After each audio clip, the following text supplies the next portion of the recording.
everyone. Whoa, everyone. That was really deep. No.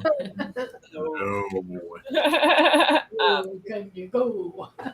Welcome to CLCI Live. That's what this is. That's what the shenanigans we have going on here right now is what we call CLCI Live. We do this every week at 4 p.m. and we have various topics. But before we get started, I want to invite, encourage, ask, beg, plead, request that those of you guys watching, please participate in this conversation. Leave comments.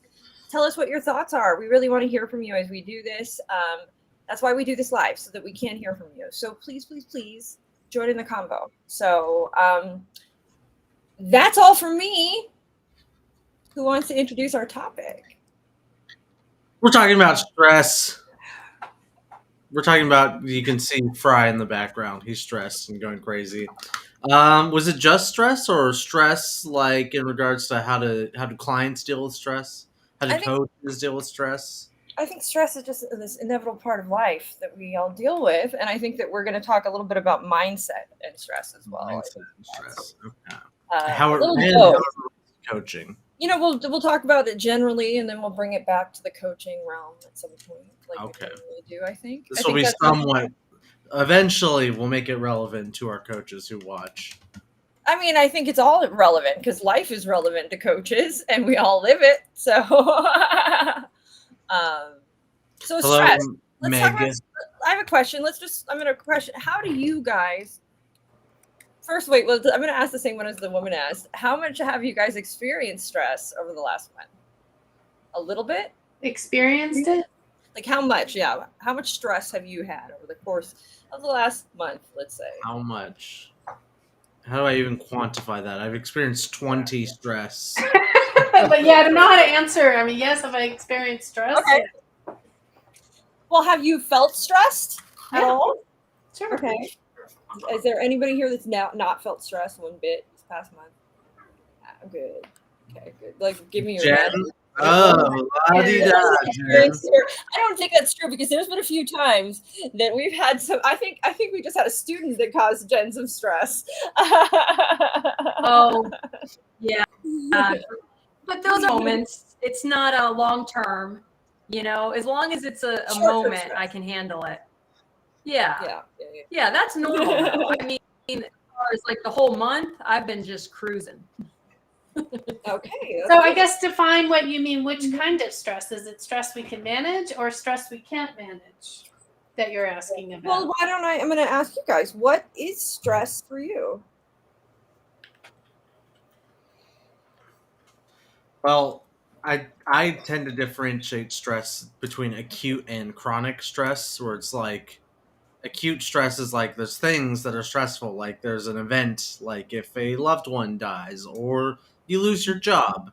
That's probably an acute moment of stress, whereas chronic stress is just like it's everything. It's like sort of saturated your lifestyle to be Like stressful.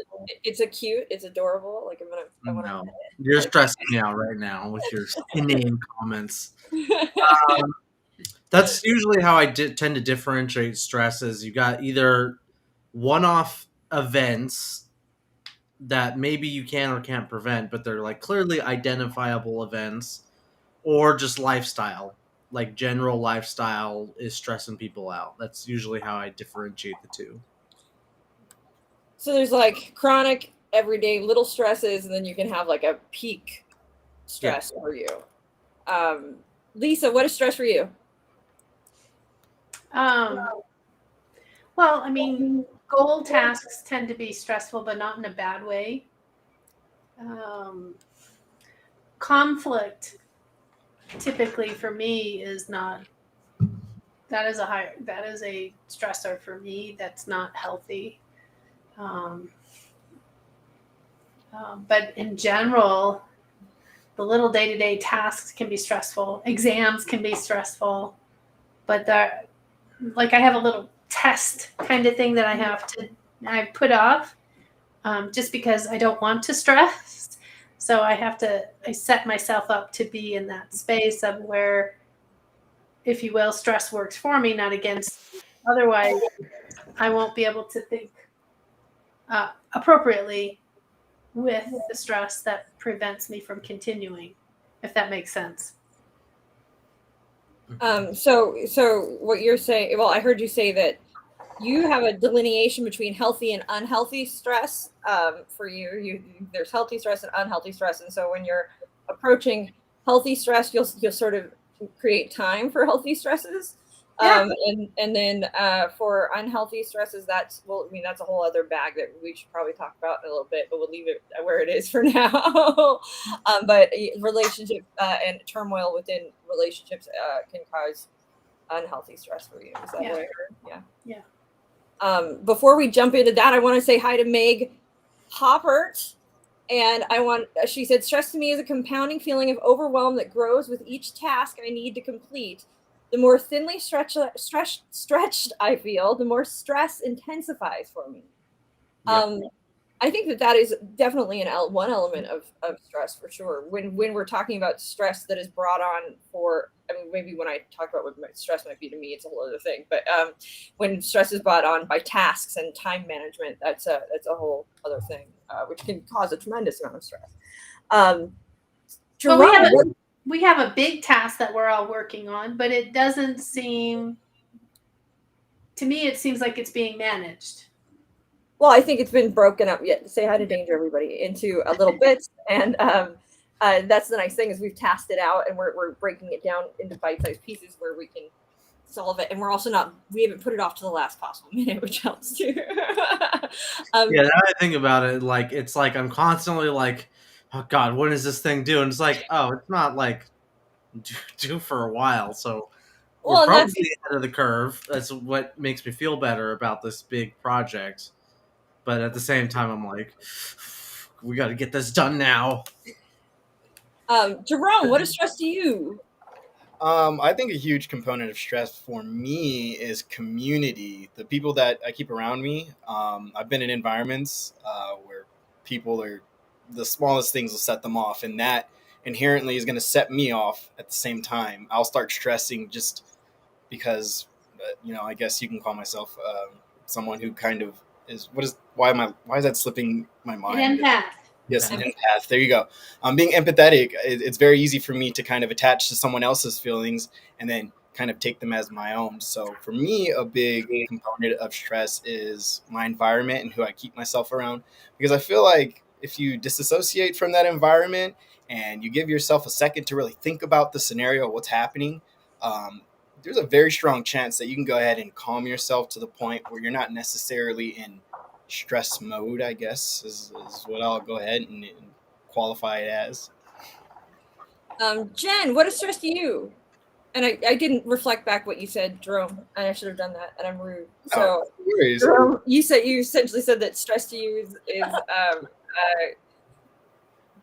when you're in, it's essentially could be interactions with people, and it can be the emotions of others, and being around other people who are causing stress can very much make you take on that emotion and stress for yourself. Yeah, that'll be usually when I'm most stressed, is around other stressed people. Typically, I think by myself, I can manage my stress pretty well. But especially if it's, people that you care about and you see that they're stressing out, you want to sometimes help in a manner that you just cannot, unfortunately, which compounds that stress. And it snowballs. It's being around other people who are stressing stresses me out. Jen. Oh no. Are you so stress to me is Am I? I think you're good. Am I frozen? You're good. She's just major chilled. I'm always kind of paranoid that it's I'm always paranoid because when I'm making like a very weird face. Yeah. So I guess stress to me is when I feel wait, am I froze again? You're good. You're good. Am I delayed? Just keep talking. I feel like okay. So stress to me is I feel it take over my body, and I start to feel like I can't regulate my calm. I can't get back to neutral. Oh, we have another cat on the show tonight. Yeah, she's disappeared into the the most stressed time that everyone is freezing. I hope this is okay. We can hear you. We can hear you, yeah. I'm just gonna wait. Okay. Okay. The most stressed time was right before my wedding, having to make all these decisions. For some reason, like rapid decision making stressed me out in a way that I will never forget. Like I physically as a because I was just like, at one point I was like, I don't even care. Somebody make like I can't keep doing this. So this taking out time to process, that stresses me out. It doesn't have connection issues. Boo! So everybody is shared, but you notice everybody had a little bit of different interpretation of what stress. I mean, I think we talked a little bit about what causes stress and a little bit about what stress is. There's a little bit of both in there. Jen touched on it being a physical reaction that we get, like you feel it. I definitely can feel my stress at times. For my physical symptoms is sometimes my neck will feel like it's like strained or pulling.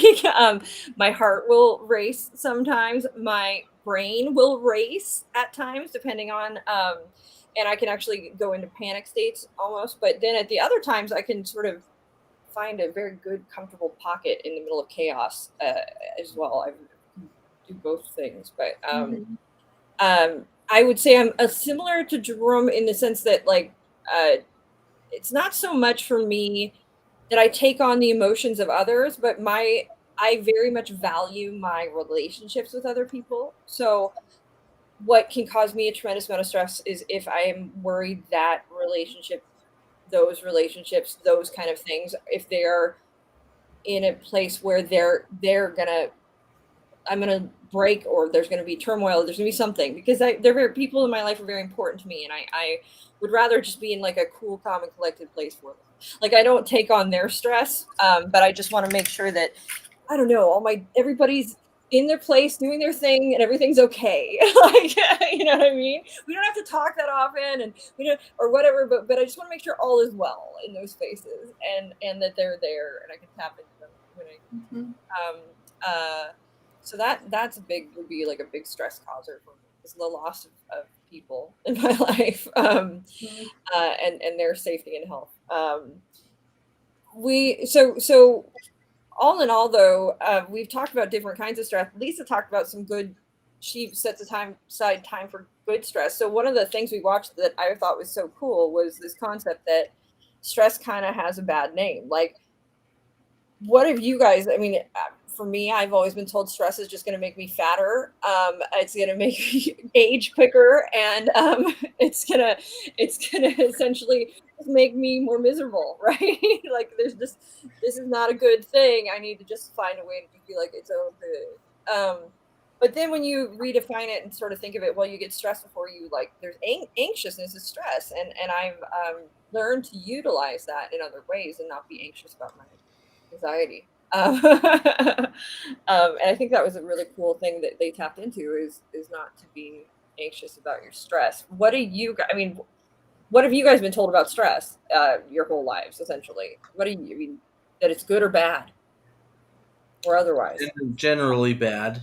I've been being told by healthcare professionals that if I don't reduce my stress, my heart will explode, or my eyeballs will pop out of my head because my blood pressures get so high when I'm stressed out. Has a doctor actually told you your eyeballs are going to pop out of your head? Like, I'm paraphrasing the medical jargon, but that's pretty much what he said was your eyeballs will fall out of your head and your heart will explode. Is your doctor in Toontown? Is that what's going on? I might have recently watched Who Framed Roger Rabbit, so that's how I'm paraphrasing things, but that's essentially what it is.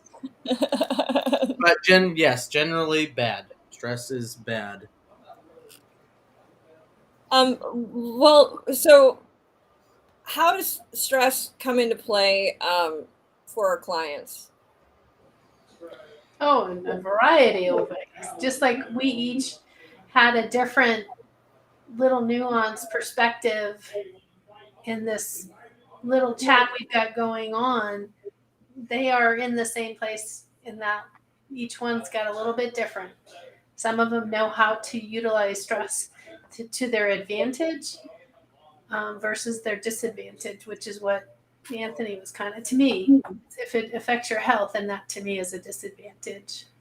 I'm not even sure that if a client didn't feel stressed, then they would pursue coaching. Like I can't imagine a scenario where if stress is not involved in, you know, a person's life, then they're like, "Oh, coaching, I should still do coaching." If there's no stress, like I can't think of an example, at least in my experience with coaching, which is limited. It's very limited. But most of my clients, there's stress involved, whether it's the good kind of stress where they're motivated to get their goals going, but there's a crunch involved and they're stressed for some, whatever factors, or whatever it is they're trying to coach, they're trying to solve the stress that is coming from different things. Maybe it's that maybe I am like, I'm a trust fund kid and I've got my whole day, which is just, I'm whatever. And I gotta do something with my life. I'm not stressed about it, but No, I you're gotta do something.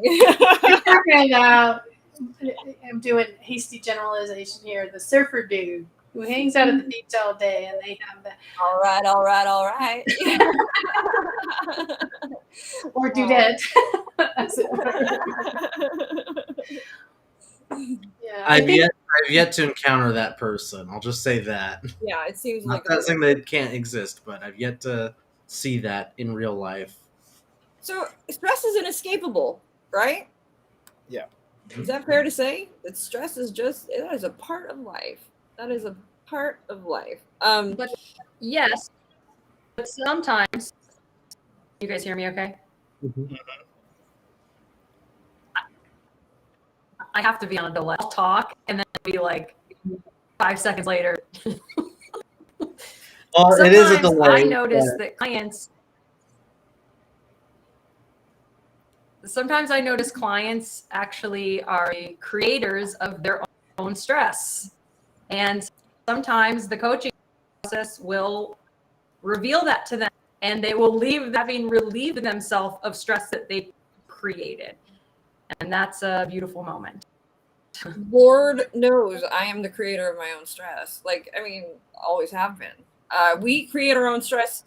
Any stress that we've experienced over the deadline for the accreditation updates that we're doing, we created that deadline for us. The real one's way off in the future, truthfully, but we're like, we're going to get it done in 2 weeks. And then we stress it. And it's totally self-induced.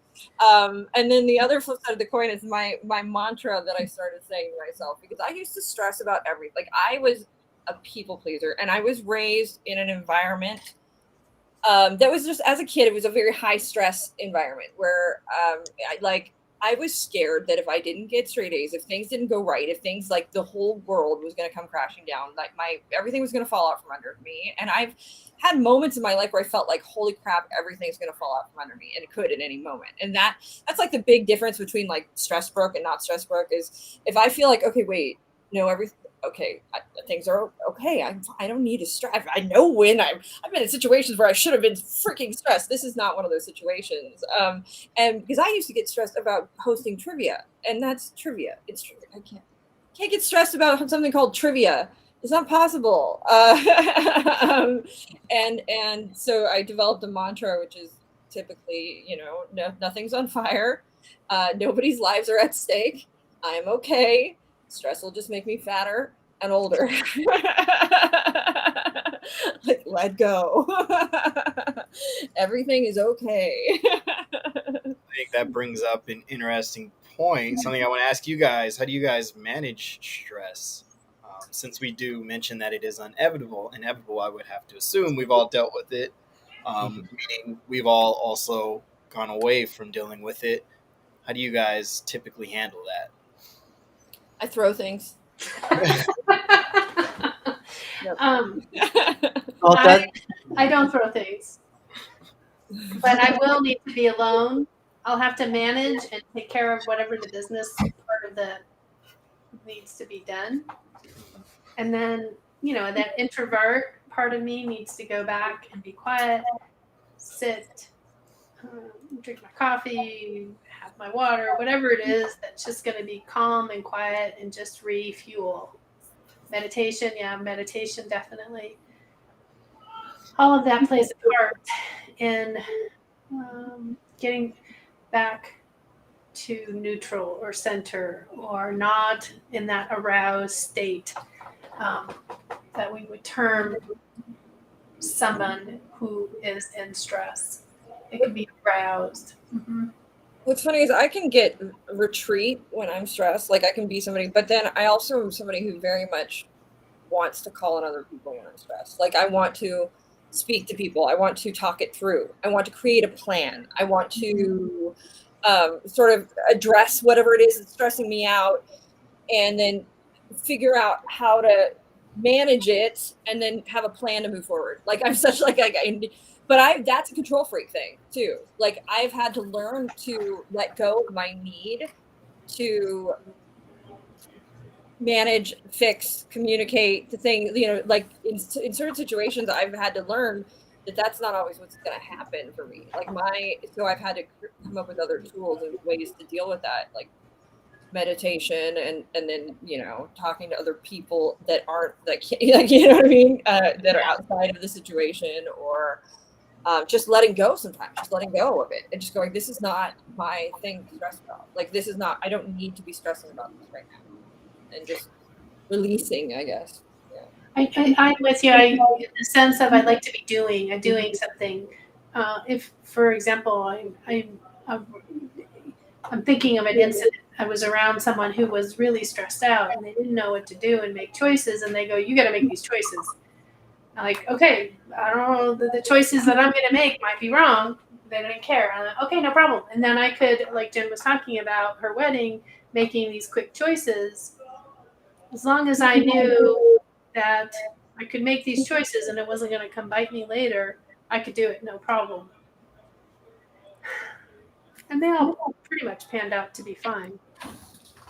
For the most part, those quick decisions sometimes can be really uncomfortable in other incidents. If it's my stuff, which is what Jen was talking about, it was her stuff, her wedding stuff, that she had to make these quick choices for herself. But for others, that power struggle wasn't there. As you're sharing, something's coming forward to me, and it's the concept of like this decision making concept keeps coming up, like having to make choices, decisions, something that we do with our clients a lot, right? Mm-hmm. But it's interesting. I think that there's an element that comes sort of prior to all of that, and the element that comes sort of prior to all that is this thought of like fear and confidence are coming up for me in this. Like I'm scared to make this decision.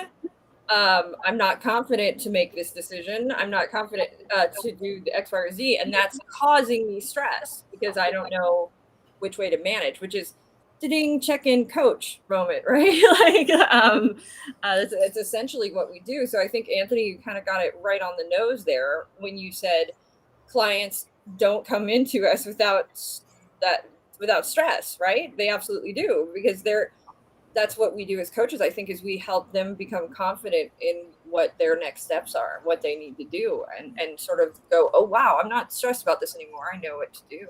I know how to move forward. I think also, as opposed to being confident in what your next step is, being confident in the outcome as well. Being a client, having your coach lay out your options and the end results, which sometimes you can get a little heady about. You don't even really understand what the end results potentially could be. But laying those potential results out with your client, having them understand, well, all of these results say I'm not going to die at the end of the day. So being confident, and well, let's hope, not to say that's impossible, but I just saying with a coach, they can really help you kind of, again, be confident and comfortable with some of those end results, which again, really benefits you when it comes to managing stress in a client's or in a session.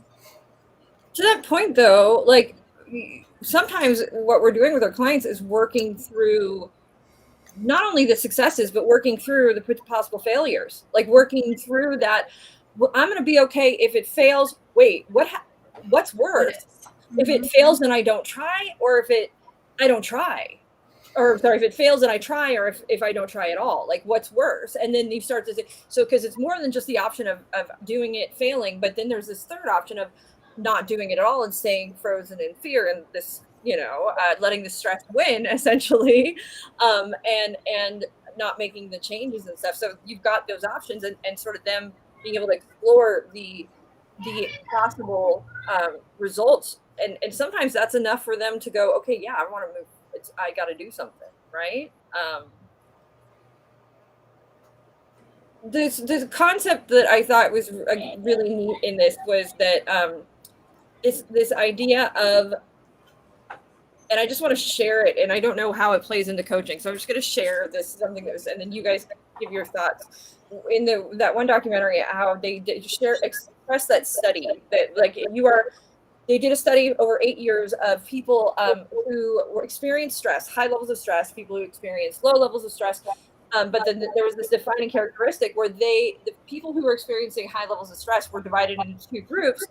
And the groups were ones that thought stress was really bad for you, and ones that accepted the stress as part of life and didn't think of it as this really detrimental part of their lives. And what they found was 46% of people who believed stress was bad for them they were 46 times more likely to experience death, essentially, to have detrimental health effects that would result in essentially eventual death, and that the ones who had the same levels of stress but believed it was not detrimental to you, in fact, were the healthiest of all of them and experienced the least possibility of having negative health effects as a result of stress, because they literally just believed that stress wasn't a big deal, and it wasn't going to affect their bodies. It wasn't going to affect their physical health. It wasn't going to affect all of these things that we're told by doctors that will happen because of stress. They just didn't believe that. They accepted it as a part of life,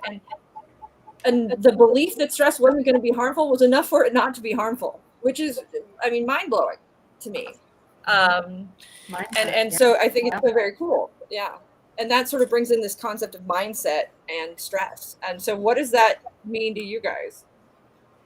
I buy into it. I totally buy into what, I think her name was Kelly. Wasn't it Kelly? But I can't say her last name. But right. Yeah. McGonigal, something like that. Anyway, I totally buy into that. I haven't researched her, but to me, it makes a whole lot of sense when I look at other people who let that stress negatively impact them. Often, their health isn't what it should be. I'm not saying I'm perfect by any means, but I think I'm pretty healthy. I don't think I let stress affect me too long. Of course, I have my moments. I stomp around, but then they're done. They're gone. They're in another phase of things, and I move on. So the ability to use it, like all of us here, I think, because we are all coaches, we have learned. I even think, even just from being here, learned how to adapt and really use it to our advantage, especially with coaching one another like we do. We help, I think, find the neutral ground in it so that a potential change of connection to whatever it is that we're stressed about. So in that space, on that note, one of the things that she had mentioned was that what's interesting is about the people who they do, it's I can't remember the exact name of it, but it's a stress test essentially that they put people through the hoop with, where they'll take a person, they'll put them in a room in front of a bunch of other people, they'll tell them they have to talk, they'll tell them they have to talk for 30 minutes about their life, and they're going to be judged by this panel of experts that's been trained to give them negative body language feedback, like crossing their arms and looking pissed off, while they're doing this, explaining about themselves. And then right after that, they're asked to give a math test. Take the math test. They are essentially berated by the person that is giving the math test. And so they'll be like, okay, going backwards from 97, counting in intervals of 9. Go now. And then as they're going, they'll go, okay, so 97. Oh my gosh, my cat's got my front door open, by the way. 97. And then they'll go, 8, yeah, they're crazy. They'll counting backwards of 9. So in 97, 76, 55, but then somebody will mess up and they'll go, you just screwed up.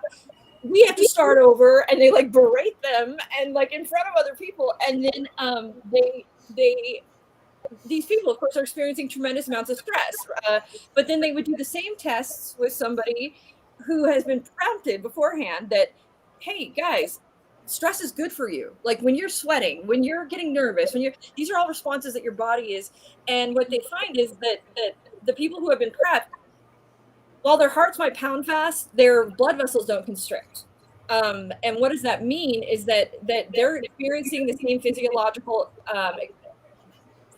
physiological responses as joy, as extreme elation. The same thing happens. Our hearts might pound, we get really excited, but our blood vessels aren't constricting. And so with that mentality that this is over stress, they completely change the physiological effects of stress on them. And then also with that, it releases oxytocin, which is, the love drug, which is a big part of the reason our body responds in that way when we're stressed. The release of oxytocin when we're around other people is that it makes us want to connect with people, right? It makes us want to reach out and get that more oxytocin, but we have to have the stress first for us to reach out to people and get that oxytocin response, that sort of hormone, because oxytocin is a stress hormone. So I thought that was such a cool, oh my God, stress is inevitable, but you can reframe the way you think about stress. How do we do that for all of our clients? I have to go get my cats. I'll be right back. As you were talking about that, before we get into all of our clients, I was thinking of something when I was in college, the math class, which is what we're talking about, math. I would get stressed out about math. I used to think I was terrible at math. And then all of a sudden math became this calming thing, because then what I learned to do was to create a team for us to learn and bounce ideas off of each other, so that what used to had been a stressor and I can't do became a positive stress, where it created that connection, which Brooke was talking about, created that connection where, we created teams and friends. I got even the professor to come down to couple of our meetings. We were meeting at Barnes and Nobles, upstairs, and they used to have chairs and things. Anyway, so that's kind of was a fun thing where it worked to our advantage to stress, and then learn how to create teamwork, and that changed. So with our clients, when we're thinking about what's going to activate their caring hormone, oxytocin, that's going to be different for each person. When have you guys interacted with your client and you saw that just that pure interaction with you, they got in that calm state? Jen, you were mentioning that a few moments ago. Speak more into that. What was that like? What did you do?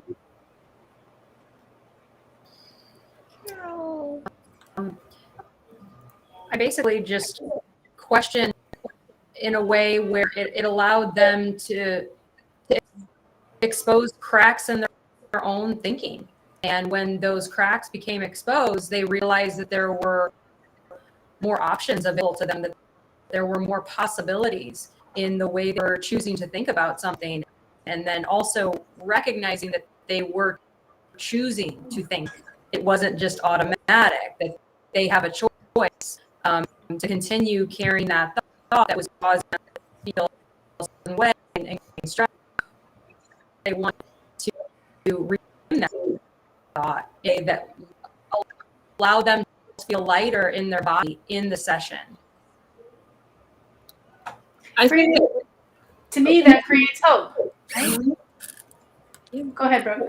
I think that Anthony and I deal with stress when we do our lunch and learns. The folks who are there, we're talking marketing with them, and they're usually very stressed about what their next Yeah, step. I can think of a recent example. And they're all up in here, and they're, and our goal in those sessions is always to ask them questions, whittle them down to that point that they realize. And this is not necessarily coaching, but this is this intention of realizing that they have all these answers. It's within their ideal client, that micro niche, and if they keep make it that simple, it's that simple. And it I think that they walk, you can see the physical change in them when that clicks in them, when they will stop racing with, well, I could do this, I could do this, and I could do that, and I could do this, and I could do. But once we get them down that narrowed path, they're like, no, wait, this is what I'm doing, and I know my next step. And it goes from this very sort of like to like a calm state where they're like, oh, I get it. I get what my next steps are. And it's like a click. It's like and it's always really, really cool to see those moments when they move from that headspace to that emotional space, and and it is always kind of when we get them into that, where they're thinking like, okay, this is my ideal client. This is what they're experiencing. I know this. I know how to do this. I know how to help this person. And they find that confidence, and they stop. The stress stops, I think, to a huge degree. Anthony? Yeah, I was thinking more so in terms of coaching, less of the lunch and learn, but I've seen it happen when those aha moments come. Not that I don't try to fish for those aha moments. I decidedly try to let that go. A lot of coaches are like, I need to get that aha moment. But there's been times where the client has generated their own aha moment in the questioning, and then, I'll let people talk for like 20 minutes sometimes. I've been good with keeping the silence. That's something I had to work on. But sometimes I'll let people talk for a very long time, and then they'll stop talking, and they're like, "Huh." And then they'll like sort of think some more, and the talking will slow down, and the conversation will kind of slow down, and then there's that clarity moment there where like the stress seems to have just sort of melted away, and they're good on making one decision, or they've come to some sort of I can't think of the word, some sort of enlightenment on what they should be either feeling or doing about the situation. And I've just been quiet for the past 20 minutes or so. Um, so sometimes clients will just arrive to it, and they just need to get that internal energy out of their system where the stress seems to melt away. And they sort of, so I don't know. My takeaway from that is to create moments where you can just let the client talk and do the work for you, because that's sometimes what they need, is to just get that out of them. I think they always do the work for you, right? Like that's the goal. Jerome, you've been quiet. I'm checking in with you. We're speaking about just that realization of a moment, right? When your client has alleviated stress, right? How that kind of is presenting itself. Is that? Yeah, and what that is like, what that experience is, or if Well, I think to definitely agreeing with Anthony, there's a lot of, I think it's stressful sometimes just to come in prior to a session, trying to figure out exactly what you want to speak about. At least in my experience with the client, sometimes even after a couple sessions, they'll come in with multiple things that they want to work on.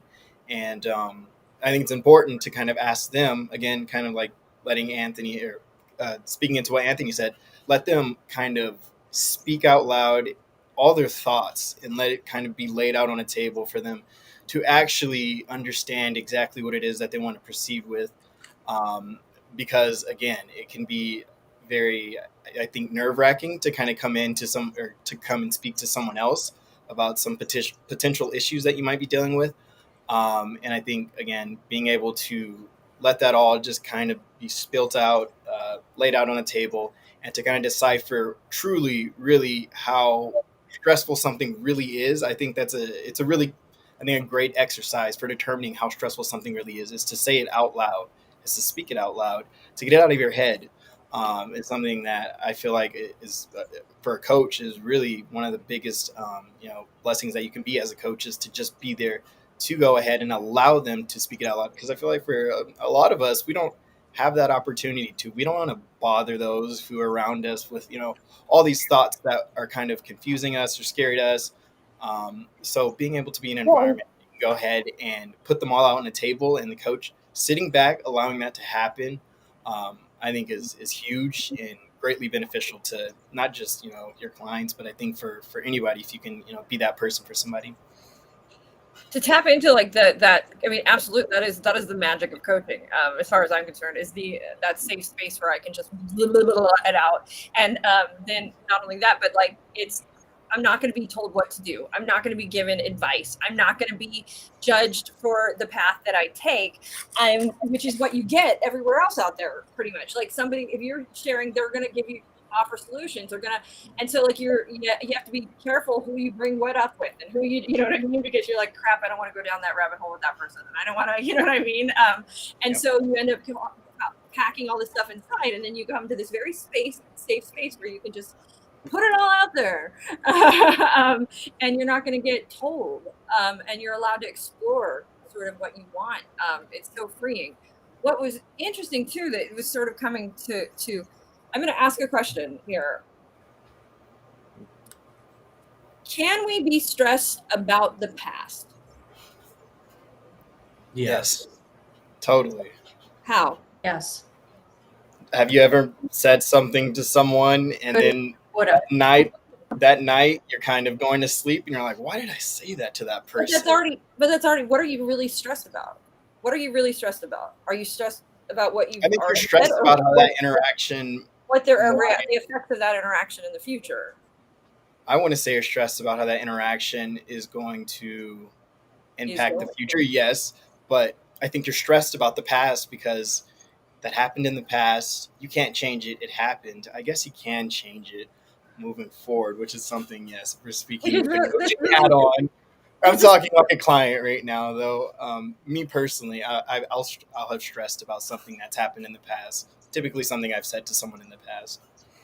There's a funny connection here, I think, that I'm sort of tapping into. Is this, like, if we really look at it, we can't change the past. The past has happened, right? So, and whatever's happened, whatever people did in it, it is happened. But what we stress about is fear of the unknown. How is somebody going to react? How is this going to affect my life? How is this going to affect our relationship? How is this? All of these things are future forward. Well, we as coaches treat future forward. That's what we do. We don't treat, but we deal with like future forward. So it seems to me that coaches are like a fantastic solution for stress. Well, it can be in the moment too, even though it may have happened last night, right? I can be stressed about it because I have a tendency to ruminate and overthink of what occurred. That can be stressful too. And it's stressful in the moment. And the thought pattern continuing would go on down to what you're discussing about. So I think here it can cause me stress now and in the future. Could it have caused me stress in the moment? Like past moment? It could have, but probably not to the extent that I'm feeling it now. Yeah. If I'm still in that state, I'm feeling it more now than I did in that moment, I'm guessing. So ruminating, but ultimately, you can be stressing about what has happened, but you can affect no change on that. True. So, which is why I was like, coach is a fantastic solution, because ultimately, if you want And if you want to alleviate stress, you got to be working in this forward path, right? Brooke, you reminded me of the comedian you showed me, who's like, God, I wish I was able to had repressed memories. It's like you're driving on a road and these billboards of horrible things keep showing up, reminding you of what you did. Like, I don't know if it's stressing about the past. Really, it can be about the future, but sometimes it's just like a billboard that just reminds you of just like, here's this horrible thing, and then you get stressed about it. Can you be embarrassed? I wouldn't say embarrassment can cause stress. Oh yeah. Yeah, definitely. Absolutely. I have plenty of moments where it's like as soon as my head hits the pillow and I'm ready to go to sleep tonight, I remember all the embarrassing things that I've ever done in my life and That you've you know, never done? that I've ever done. Oh, ever done. Yeah. That's See, when it's like, okay, now when you have a moment of silence, let's just have all these billboards, flash before you, and that might cause stress. I mean, I'm so yeah. glad it's really hard to embarrass me. Like my dad broke my embarrassment button at a young age. I mean, I did too. I went through therapy. Mind you, I went through therapy at 14 for like all of these things, and it was I did that for 5 years of me basically building self-esteem and building lack of caring what other people thought about me. um, Yeah, I would say when I Jerome. think about exactly kind of what Anthony was saying, those billboards is what I mean when it comes to stressing about the past. Like there'll be instances where there are people that I'll probably never even see again in my life, where I maybe just for an example, I tripped over a rock. Not saying this actually happened, but an example, I tripped over a rock in front of my 5th grade crush or something like that, and I think about it and I'm like, that's super embarrassing and like just stressing about it in that moment, And not she necessarily remembers looking to that. change it or anything But like she that. might have thought it was adorable. She remembers that to this day, and she thinks about it every day, and she hates you for it. See, that's where it comes in. Anthony knows what I'm That'd be a talking good Onion article, I think. That would be a funny Onion article. Yeah. Everybody does remember every embarrassing thing you've ever done, and we're still mad at you about it. It would have to be like a specific person. Like it would be like. There's a funny article in there somewhere, but So when we talk about stress and we talk about this sort of mindset and reframing it, and we talk about our clients coming in and dealing with stress and being there as a solution for them, but we're not the solution; they're the solution, of course. But the solution for them to sort of get through that is coaching. Is there a fear of what happens if our clients aren't stressed anymore? What do we do then? What goes on in the session? you gotta find new stressed clients. Move on to the next client. You let them go. If they're not stressed and there's nothing they really want to work on, as far as coaching goes, it's okay. Have a good life. I'll wait until you're stressed again, or I'll find new clients who are stressed that I can work with. So tell me how you do not, because we spoke to Jerome a few moments ago about how he can be that empath and take on other people's when they're upset. How do we not do that, especially when we're in that coaching moment? How do we not take on stress? Other people's stress. It's not your job. Does it have to be specific to other people's, or can it just be like how? I'm curious. I think you mean in like the coaching seat and your client is stressed. The empath part, where a lot of the times, many of us coaches, we consider ourselves that empath. How do you not take on your clients' I energy? can say how I've dealt with it is you're doing a job as a coach, and you've got to realize that's not part of your job. You've got to be as much as a person as you are professional when you are being a coach. So I think understanding that that's not part of your job, you shouldn't be feeling your client's emotions as you would maybe outside of a coaching session, as you would typically outside of a coaching session. I find it tremendously relieving that I don't have to. That is like it's one of the things that I love about coaching, because I've done consulting, I have done branding, I've done all these things, and the level of stress when that responsibility is on my shoulders, like it's my essentially. I've built as a consultant. You're accepting. Period. You are accepting liability to some degree, and people are saying because of your expertise, within it lies the success and failure of their businesses. And there's a tremendous amount of stress that comes with that. When a coaching client comes in, I don't have to stress about any of it. It's like, nah, this is a heaven on earth. This is a beach with the sun. I get to sit back, I get to listen, and I get to be curious. And I don't have to take on what happens outside of the session.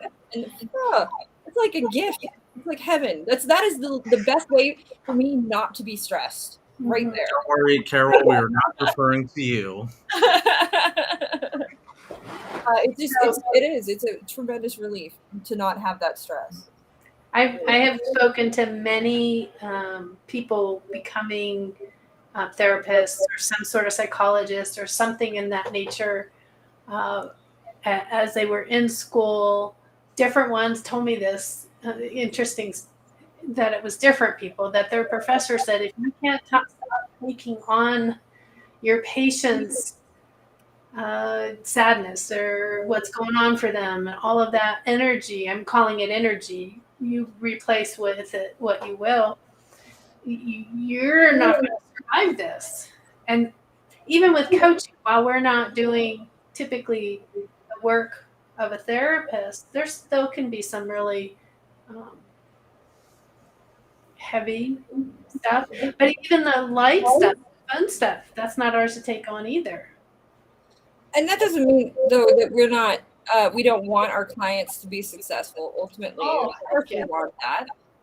What we're not doing is making their success and failure our responsibility, and their emotions, what their life and what they're going through is not our lives and what we're going through. We leave that there, we close that door, and then we walk away. Yeah. Tell your story, Jen. So I identify as an empath. I'll just put that out there. And in the level 2 class, I realized that it was potentially going to be changed by sitting in a coach's seat path, and someone cries in front of me. I usually cry. And I asked Dan in class, I said, what do you say to someone who says that they typically take on the emotion of the person in front of them? And he asked me a question that, boom, like exploded my mind, changed everything. And from the moment, I have had no issue. He asked me who else I was holding space for. And when I realized that I was not only holding space for the client, but I was holding space for myself as a coach, it was like it clicked. That is who I am in this chair when I'm working with someone. I get to hold space for myself. I don't have to be that empathic who takes on their feelings. I get to be, like you said, Brooke, it is heaven on earth. As an empath, knowing that I get to just be, it's like, it's so wonderful. It's a gift. So, it's a definition. That moment. And Dan coached me in front of the whole class. And I was like so worried that I was going to start crying in front of the class. And I was like, it took me a minute to come to the answer. And when I got to the answer, it was just like, oh, that's it. We're done. Got it. Let's go. It's the definition of who you are and your space and your journey and what's yours. And it's the definition of their space, their journey, and what's theirs. And the term is witness. I get to witness what they go through. Witness. I love that share. I love that I could experience within you the excitement and relate to it, the excitement of the freedom of not having to take that on, of not having to take it on, and I get to be in this role, and this is who I am, and it is freeing. It's a gift. It really is a gift as a coach. It's a gift. It is 100% a gift. One that maybe we don't speak about as much, but that freedom of being able to know that I get to be a coach, I get to shut the door, I get to leave this here, I get to live my life, I don't have to take all this home with me, I don't have to, that it's amazing. And then the power of you to grow through into your coach role and hold that coach face role and be like no, I can believe in yourself to coach and do that. That was amazing, and not know that you can, right? The fact that you had that click moment and said, I can do this, hold space with myself as a coach and not take on the emotion. It hasn't been a problem since. It's amazing. Like, that's amazing. Badass. And I have actually, it's infiltrated other areas of my life where I'm realizing that I have the opportunity to not take on other people's emotions in all situations. It's like, it's such an amazing gift. Mm-hmm. Yep. That's, I mean, akin to the mantra of, let it go, right? Just, this is not my, I don't have to do this. I don't have to be stressed about this. It's my choice. We're singing "Let It Go." Yeah. Dan always says, what am I in control of, right? And the one thing we're in control of is our emotions, our reactions, and what we can do. Dan got me with that in a coaching session he had with me. Came down ultimately to me coming to the mantra of control what you can control. And it's so simple. We hear it all the time, but it's so powerful to, I think, really speak it out loud and actually embody it, because we stress about so much when it comes to just our daily lives, to the point where you really forget to ask yourself that question. What of all this that you're stressing about in this moment you can control? And if the answer is a few of these things, go ahead and, I think, take care of them if you can. If you can't, again, I think stress can be a killer. So there's really no point in stressing about it if you can't do anything about it in that moment. Simplify, right? Let it go and simplify. Do what you can. Worry about what you have control over, what you can, the power you can affect, what you can do, and then everything outside of that. Which also, I will say, meditation has been something that helps me tremendously in this space. Drawing, writing, turning to people, talking, all of these good things. We're done. Our time is up. Somebody besides me sign off. And Fry is no longer stressed. He's happy now. Oh, look at that. Wait. Oh, we keep trying to. Yay! He's not screaming now. Okay, that was our live on stress. Thank you all for watching in Facebook land and YouTube land and whatever else lands. Thank you, Meg and Michelle and Carol, for interacting with us. Be sure to like, subscribe, comment, share, take our classes, level 1, level 2. They are not stressful classes. They're very stress-freeing classes. And be sure to check back in with us next Tuesday for our next live. Do we know what the topic is? No idea. We'll find out. We'll let you know. Yeah. Right. We have a planned topic. I think we're in Flex. We might be doing something. I have to check dates and see a couple. We don't know. We'll see. We'll let you know. Regardless, we will see you guys next week. Same time. Bye, All right. guys.